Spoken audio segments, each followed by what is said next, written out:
Obrigado, Estevão. E parabéns, realmente, a todos os pais.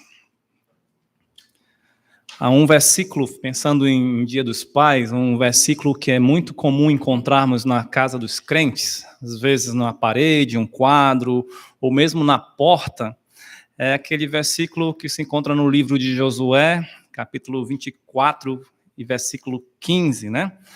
Na verdade, apenas a última parte do versículo que diz: eu e a minha casa serviremos ao Senhor. Agora, observe que Josué fez essa declaração sem, aparentemente, ter perguntado a opinião de sua esposa e seus filhos. Eu e a minha casa vamos servir ao Senhor. Então, parece que ele estava bem seguro da unidade de pensamento e propósito de sua família quanto à fé. Lembra? Ele não poderia crer pelos seus filhos ou por sua esposa. Ele também não poderia, mesmo que quisesse, obrigar seus filhos a crerem, ele não poderia controlar os corações deles e as suas mentes. Então, eles poderiam enganá-lo, neste caso. Já no Novo Testamento, algumas coisas que me chamam a atenção quando há uma família que se converte totalmente, pai, esposa e filhos. Às vezes o texto só diz, ele e toda a sua casa. Um texto muito conhecido está lá em Atos capítulo 16, versículo 31 a 34, fala sobre a família do carcereiro, o carcereiro de Filipos. Paulo disse, olha, o carcereiro perguntou, o que eu faço para ser salvo? Paulo respondeu, crê no Senhor Jesus Cristo e serás salvo, tu e tua casa. Aí, se lermos o texto, vai ver que todos eles creram, não foi, a palavra, o evangelho foi pregado a todos, e todos eles, da casa do carcereiro, foram batizados.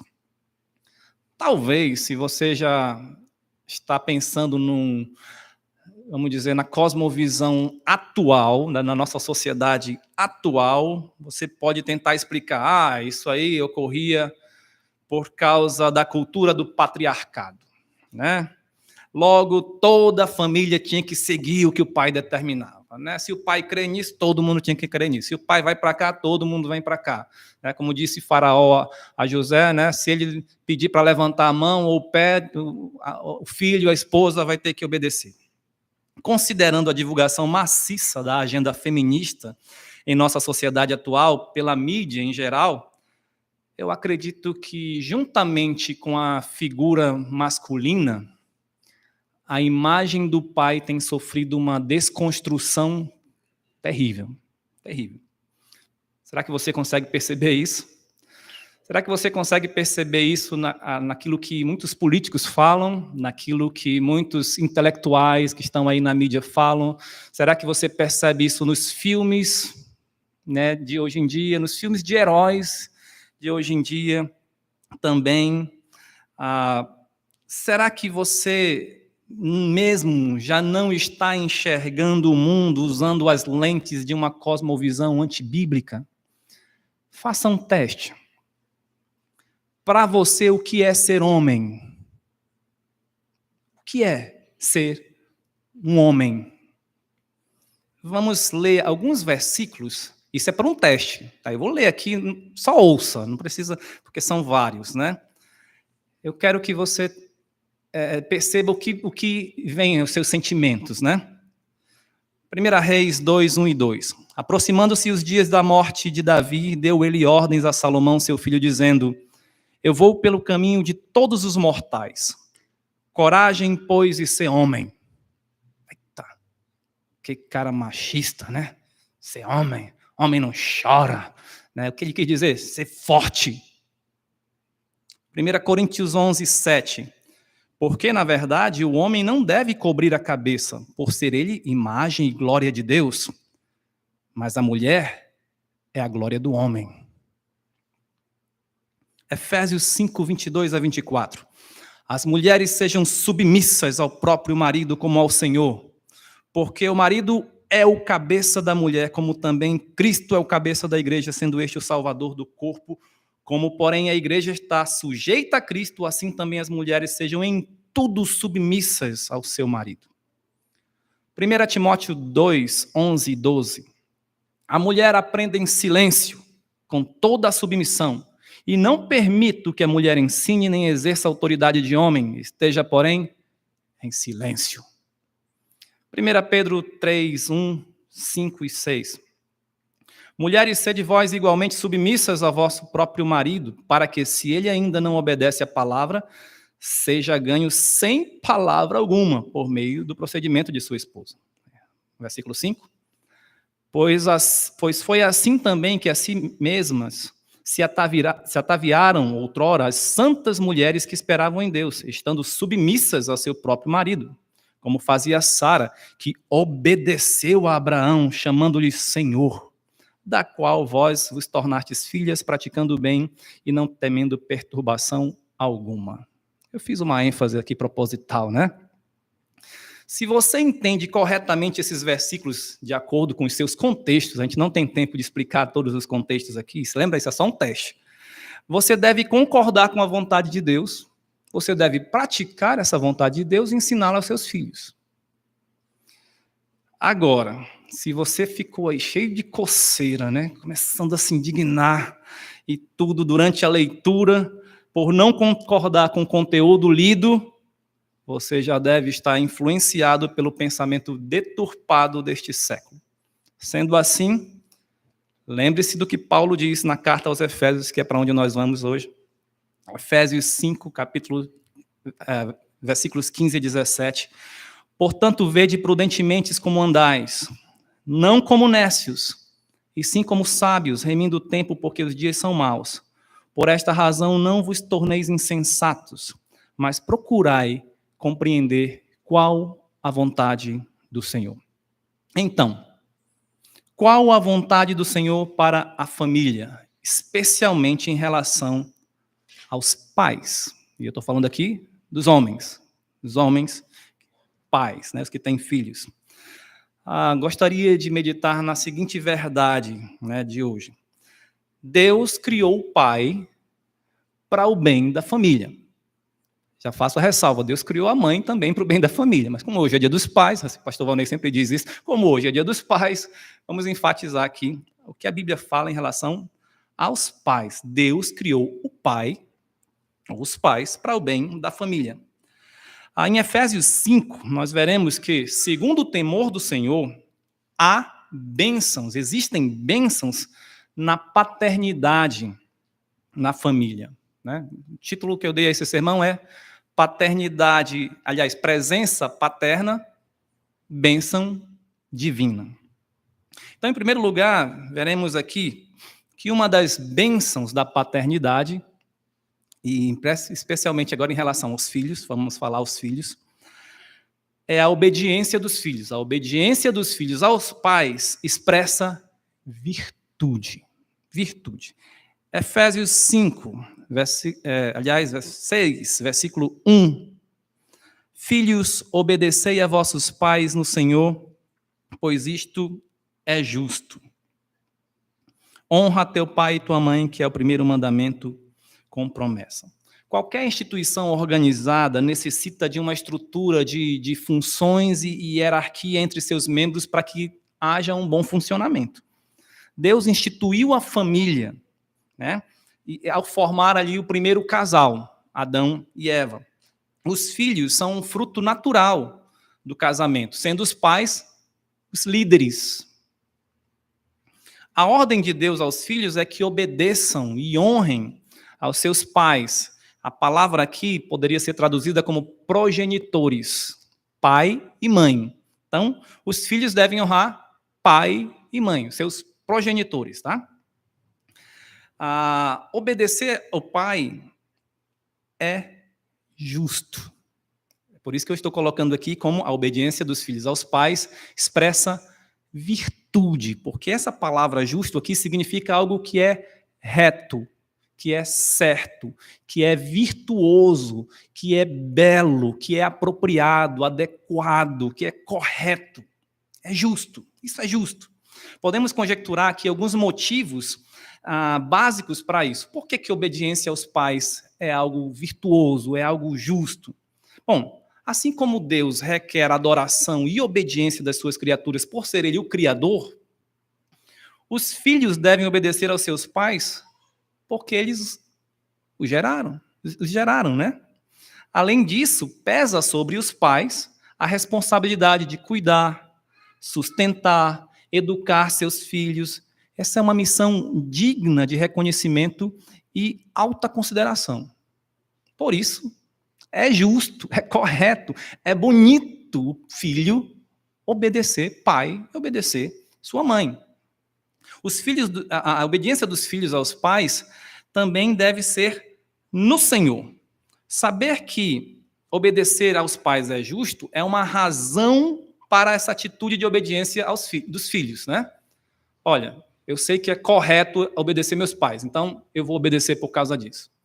Mas Paulo diz ainda que essa obediência deve ser no Senhor. Filhos, obedecei a vossos pais no Senhor. No Senhor. Então, aqui ele indica o quê? Um modo ou a base dessa obediência, né? Como eu devo obedecer? No Senhor. Né? Baseado em que eu devo obedecer aos meus pais? Baseado na vontade de Deus, no Senhor. Né? Além de obedecer aos pais por serem seus progenitores ou criadores, os filhos devem obedecê-lo porque esta é a vontade de Deus. Isso é obedecer no Senhor. Né? Sendo Deus bom, a sua vontade sempre é boa, agradável e perfeita. A ciência moderna, no entanto, já tem divulgado justificativas ou motivos para que os filhos desobedeçam seus pais. Eu já ouvi isso de uma professora da área da saúde, né, numa pós-graduação.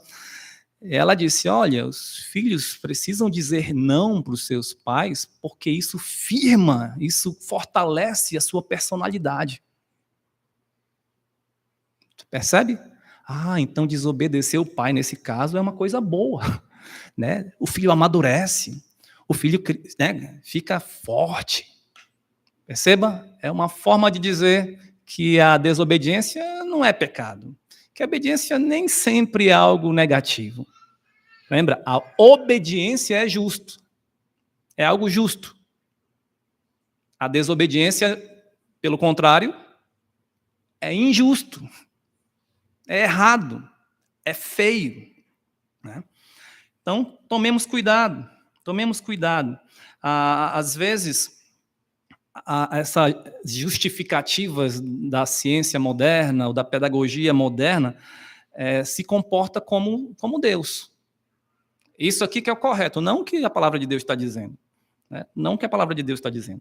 Acima das justificativas da ciência ateísta, e mesmo se os pais forem maus, os filhos lhes devem obediência, porque isso é justo. E conforme Paulo fala aos Colossenses, é grato diante de Deus. Colossenses 3:20. Filhos, obedeçam aos pais, porque isso é grato diante de Deus. Em outras palavras, isto é muito agradável a Deus.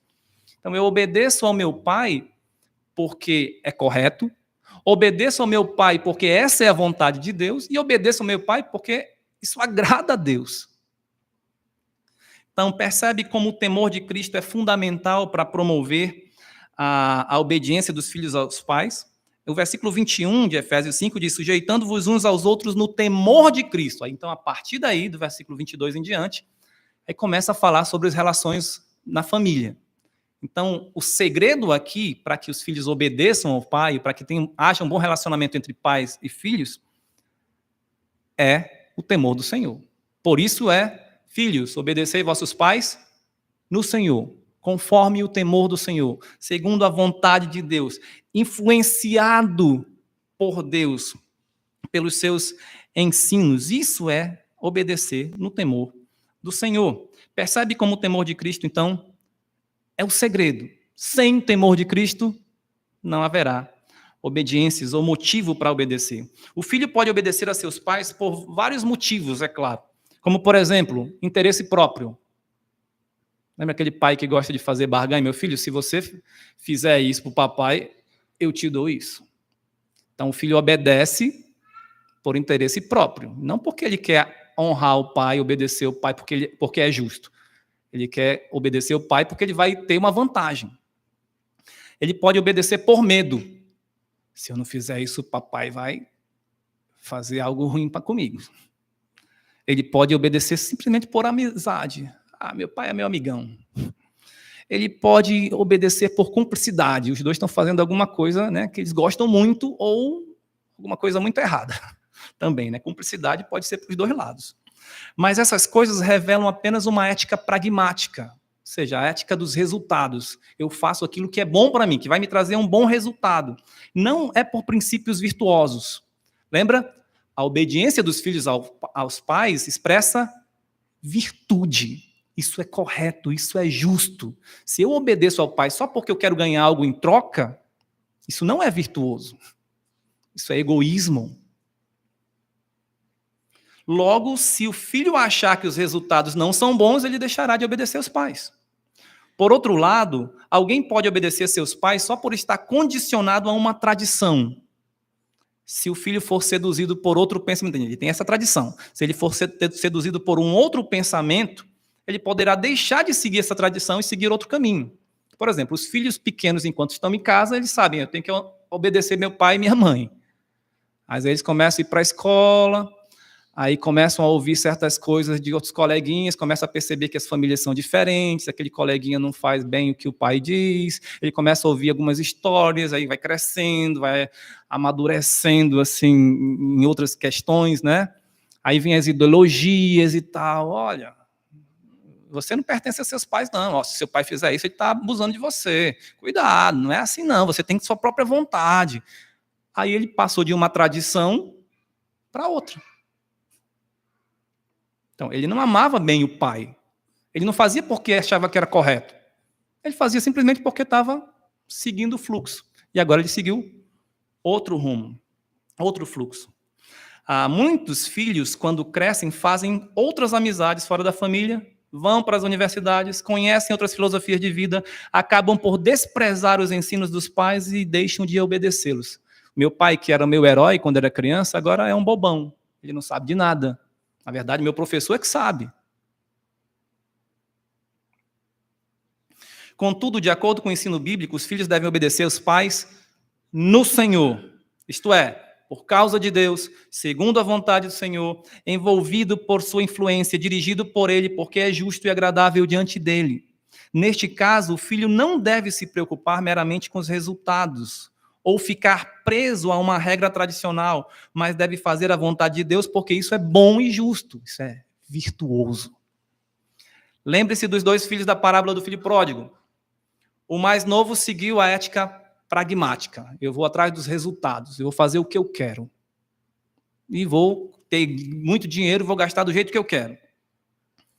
Já o mais velho, ele ficou preso a uma tradição. Mas ele não queria fazer a vontade de Deus porque era bom e justo. Ele simplesmente ficou ali, naquela tradição. De certa forma, ele buscava os seus próprios interesses também. Né? Viver em família como se Deus não existisse é potencialmente destrutivo. Portanto, você que conhece a Deus, viva um relacionamento com seus pais no temor do Senhor. No temor do Senhor. Por quê? É justo. Honrar pai e mãe é um dever importantíssimo dos filhos também. Honrar vai além de obedecer. Né? Eu obedeço, eu honro. Mas vai mais do que isso. Honrar é respeitar, é venerar de certa forma, é exaltar, dignificar, é glorificar o pai e a mãe. O filho que honra alegra os seus pais. Né? E ele alegra seus pais com suas ações, mesmo que sejam pequenas. Você consegue pensar em alguma atitude que honra o seu pai? Como o pai fica honrado quando é chamado na escola para uma reunião de pais e mestres e os professores dizem, olha, seu filho é um aluno excelente. Seu filho tira ótimas notas, seu filho é educado, ele se comporta muito bem, faz boas amizades, conversa com todos, ajuda os seus colegas, ajuda até os professores, né? Seu filho é excelente, parabéns. O pai fica, graças a Deus, que bom, fica alegre, né? Ele fica honrado com aquilo. Foi o pai que fez o que o filho fez na escola? Não, mas o que o filho fez honrou o seu pai. Honrou o seu pai. Como é que você pode honrar seu pai com pequenas atitudes? Carinho. O pai gosta de carinho, até os mais velhos, né? Até dos filhos mais velhos também. Atenção. Atenção. Ser gentil com o pai. Fazer gentilezas, né? O pai chega cansado do trabalho. Pai, quer um copo d'água? Né? Quer que eu ajude aqui em alguma coisa? A mãe também, né? Elogiar o pai, elogiar a mãe, agradecer. Tem uma frase que eu gosto muito de dizer lá em casa: seja grato pelo que você tem e não reclame pelo que você não tem. Às vezes nós só queremos olhar as coisas que nós não temos, aí por causa disso reclamamos, mas e aquilo que nós temos? Agradeça. Agora, pense em algumas atitudes que desonrariam seus pais. Desprezo, ingratidão, um mau comportamento, uma má fama, tudo isso desonra. Lembra-se de Cã, o filho mais novo de Noé? Ele viu o pai bêbado e nu e saiu para contar aos seus irmãos, provavelmente com desrespeito. Ei, o velho encheu a cara e está peladão. Já pensou? Desonrou o pai. Seus irmãos, com todo respeito, cuidado, foram com provavelmente uma coberta, uma vestimenta, sem olhar para o pai, e o cobriram. Cuidado, a desonra machuca. Lembra, honra é uma virtude. A obediência dos pais aos filhos e a honra expressam virtudes. Isso é o correto, isso é bom, isso é belo, isso é agradável, isso é que deve ser feito. Isso é que deve ser feito. E ainda os filhos recebem recompensa, para que te vá bem e sejas de longa vida sobre a terra, diz o versículo 3. Então, você obedece e honra ao seu pai, você tem, vamos dizer aqui, uma bênção dupla. Primeiro, Deus vai te abençoar porque isso agrada a Deus. Segundo, numa visão mais humana mesmo, né?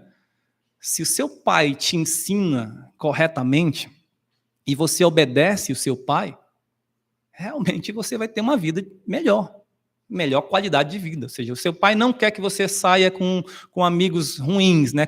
Faça más amizades. Seu pai não quer que você vá beber, encher a cara, ir para balada e festas e usar drogas e não sei o quê. Se você obedece seu pai, né, você vai ter uma vida melhor. Seu pai, é claro, quer que você seja honesto, mas você se mete com pessoas desonestas. Você pode ser preso, você pode ser morto aí pelos próprios bandidos com quem você anda. Então, de forma simples, nós somos abençoados quando obedecemos os nossos pais e temos uma vida mais longa, né? Mais longa. Então, qual tipo de filho você é?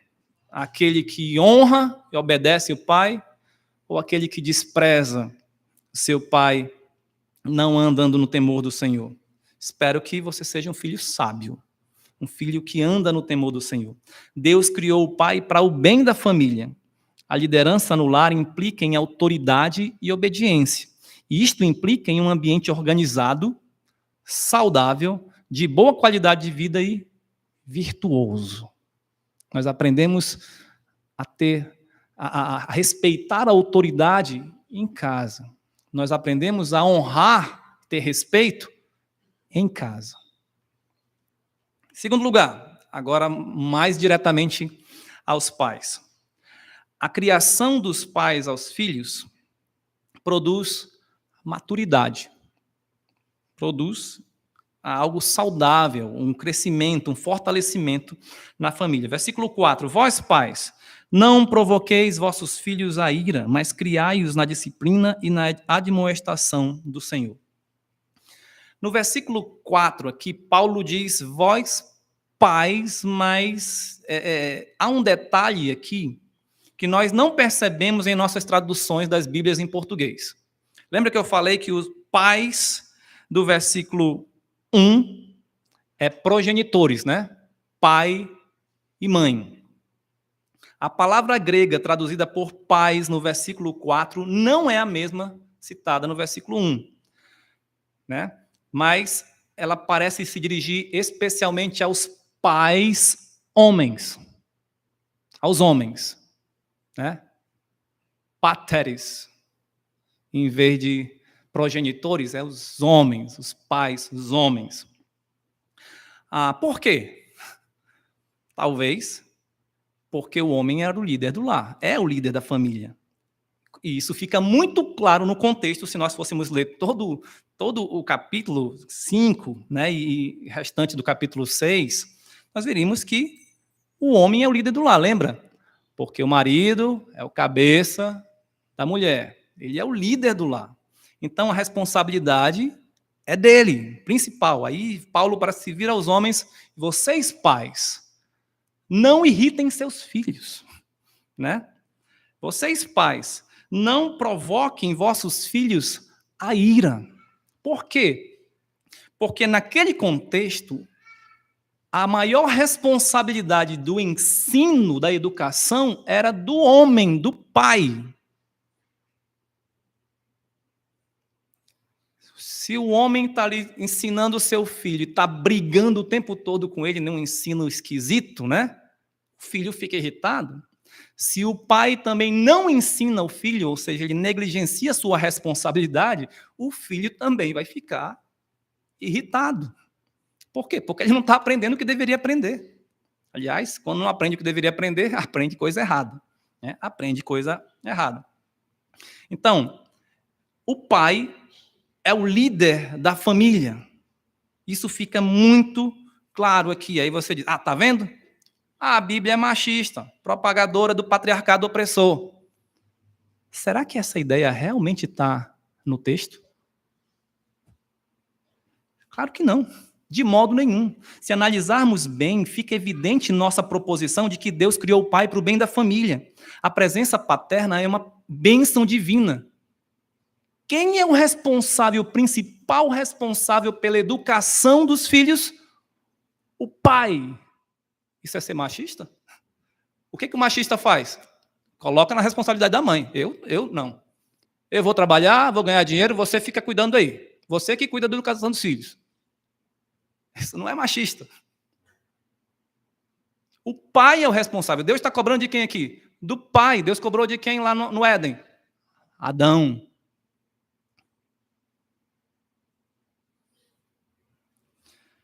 Os pais são responsáveis pela educação e maturidade de seus filhos. Por isso, estou dizendo, a criação dos pais aos filhos produz maturidade. Segundo Paulo, a responsabilidade dos pais é criar seus filhos. E o que significa aqui criar? Se a gente for olhar aqui, literalmente é alimentá-los até se tornarem maduros, nutri-los, educá-los. Para alguém ensinar o outro a ser maduro, essa pessoa deve ser primeiro madura, né? E fica claro lá em Gênesis 2:24 a necessidade de o homem ser maduro para formar a sua família. Por isso, deixa o homem pai e mãe. Deixa quem? O homem, pai e mãe, e se une à sua mulher, tornando os dois uma só carne. Você percebe aqui a necessidade da maturidade? O homem que se casar não será mais sustentado pelos seus pais, mas deverá sustentar sua própria família. Ei, meu filho, você quer casar? Dê um jeito, né, de sustentar sua família. Saiba que você vai ser pai, naturalmente você vai ser pai. Você vai cuidar de uma esposa e vai cuidar dos futuros filhos que nascerem, se essa for a vontade de Deus para a sua vida, para a sua família. Então você tem que estar preparado ou se preparando para isso, para assumir essa responsabilidade. Isso implica em maturidade. Não são os pais, os seus pais, que vão cuidar do seu sustento. Você vai ter que trabalhar e cuidar da sua esposa e dos seus filhos. Considerando a metáfora da alimentação, podemos perguntar: qual alimento os pais devem dar a seus filhos? A Bíblia responde: E vós, pais, não provoqueis vossos filhos a ira, mas criai-os em quê? Na disciplina e na demonstração do Senhor. Qual é o alimento? A disciplina, que é o treino, a educação infantil, e a admoestação, exortação, conselho, instrução do Senhor. Veja a importância de os pais serem cheios do Espírito Santo. Eu estou aqui no contexto. Efésios 5,18. Não vos embriagueis com vinho no qual há dissolução, mas enchei-vos do Espírito. Você vai cuidar, você vai ser o cabeça do seu lar, seja cheio do Espírito Santo. Você vai criar os seus filhos, seja cheio do Espírito Santo. Seja, conforme Paulo diz aos Colossenses, habitado ricamente pela palavra de Cristo. Colossenses 3:16. Estou usando aqui o mesmo contexto, porque lá também vai falar que os pais devem, aliás, não devem irritar os seus filhos para não desanimá-los, né? Mas devem criá-los corretamente. Pensando em Provérbios 22:6, os pais vão ensinar a criança no caminho que deve andar. No caminho, estando junto, dando o exemplo. Considerando Deuteronômio 6:5-8, os pais que vão inculcar as palavras de Deus a seus filhos em todo o tempo, eles devem ter essas palavras já no seu coração. Essa é a responsabilidade dos pais. Considerando que nos tempos bíblicos os filhos passavam muito mais tempo com os pais cristãos da atualidade devem buscar ocupar parte considerável do seu tempo com seus filhos para teologizá-los, ou teologizar com eles. Não estou falando simplesmente de um período devocional diário com a família, mas meditar em teologia em todo o tempo disponível, em qualquer circunstância. Os pais não podem simplesmente terceirizar essa tarefa. Quando eu falo teologizar, ou quando eu falo estudar teologia, não pense que eu estou falando para você, pai, compre um livro de teologia sistemática e vai estudar com seu filho. Não é isso. O que é teologia? É o estudo de Deus. O que está lá em Deuteronômio 6? Eu devo ensinar sobre Deus para os filhos. Né? As palavras de Deus, os mandamentos de Deus, a lei do Senhor está no meu coração. Eu devo amá-lo acima de todas as coisas e ensinar isso aos meus filhos. Quando? Andando pelo caminho, ao deitar-te, ao levantar-te. Ou seja, no dia a dia, no seu cotidiano. Enquanto você está conversando com seu filho, fale sobre as coisas de Deus. E às vezes não é simplesmente, olha, Deus é isso, isso, isso. Não, mas ensinar princípios, valores que são de acordo com a palavra de Deus. Como obediência é justo, é algo justo. Como honrar os pais, como ser honesto, como ser trabalhador e várias outras coisas, né? E o pai, então, precisa dar o exemplo. Não terceirize. Se você, pai, terceirizar a educação dos seus filhos para outra pessoa que nem é da sua família, eles podem aprender muitas coisas que você nem concorda. Não é? Lembre-se de que grande parte do caráter de uma pessoa é formada na infância, quando ainda está sob a tutela dos pais. Será que sua formação foi ou está sendo fundamentada no ensino das Escrituras, ou seja, a formação dos seus filhos?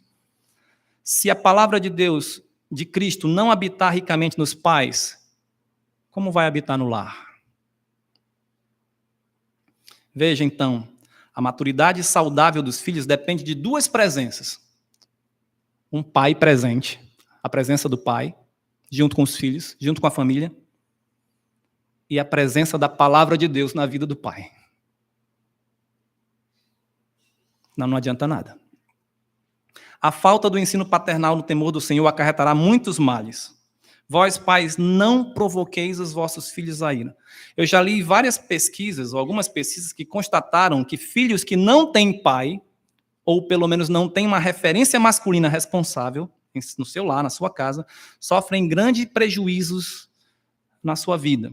Como, por exemplo, um baixo desempenho escolar, vícios, drogas, bebidas, agressividade.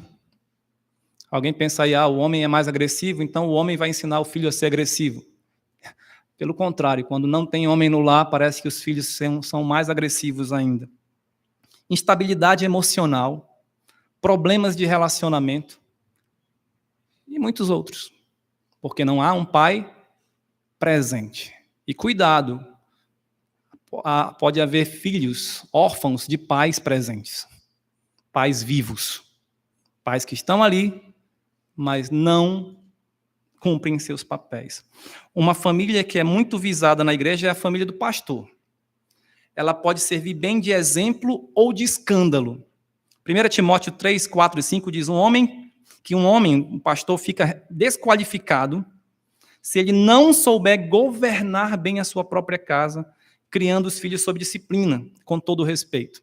Percebe? Então, se o pastor não pode ser, se alguém não pode ser pastor da igreja porque não consegue dominar ou governar os seus próprios filhos, e o pastor é exemplo para os irmãos da igreja, significa que os pais, né, da igreja, todos também devem seguir esse mesmo modelo. Saber governar, disciplinar, criar os seus filhos. Né? Paulo, em Tito 1 e 6, acrescenta, o pastor deve ter filhos crentes que não são acusados de dissolução e nem são insubordinados. Se um pastor pregar a palavra de Deus para a igreja, mas não criar seus filhos em casa na disciplina e demonstração do Senhor, ele pode perder tanto os seus filhos quanto o ministério. Voltando a Efésios 6 e 4, note que a prática de criar filhos na disciplina e demonstração do Senhor está em oposição ou contraste à atitude de provocar os filhos à ira. Logo, a falta de conhecimento e ensino sobre Deus fatalmente promoverá a incitação da ira aos filhos. Infelizmente, muitos pais crentes caem nesse pecado, prejudicando assim o relacionamento familiar. O lar docilar pode se tornar amargo por causa de conflitos, iras, brigas entre os pais e seus filhos.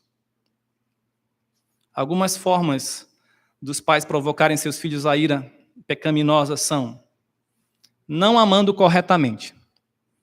O que está dizendo aqui no versículo 25? Maridos, amai vossa mulher. Se o filho observa que o pai não ama a sua mãe, isso vai irritar o filho. Aliás, a gente percebe hoje muitos filhos que odeiam seus pais porque os pais maltrataram as mães, não amaram. Né? Não cumpriu o seu papel. Não ouvindo, outra forma de provocar o filho à ira, não ouvindo o filho, não dando atenção ao filho, não dando um bom exemplo ao filho. Se ensina uma coisa, mas faz outra. Sendo excessivamente rígido, né? Parece que colocou a lei em cima do filho, não a graça, e dando tudo o que ele quiser. Dê tudo o que o seu filho quer, você vai irritar seu filho. Um filho desanimado fica mais vulnerável aos ataques de Satanás. Eu gostaria de terminar lendo um texto aqui. O escritor Christopher N. Bacon, um experiente psicólogo do Texas, lamenta o fato de que a maioria dos delinquentes juvenis ligados à violência, armas e drogas pertence ao sexo masculino. No artigo, ele faz a seguinte pergunta: onde estão os pais? Ele mesmo responde: posso dizer onde eles não estão. Eles não estão nas reuniões da Associação de Pais e Mestres, nem nos recitais de piano. Não estão lecionando na escola dominical.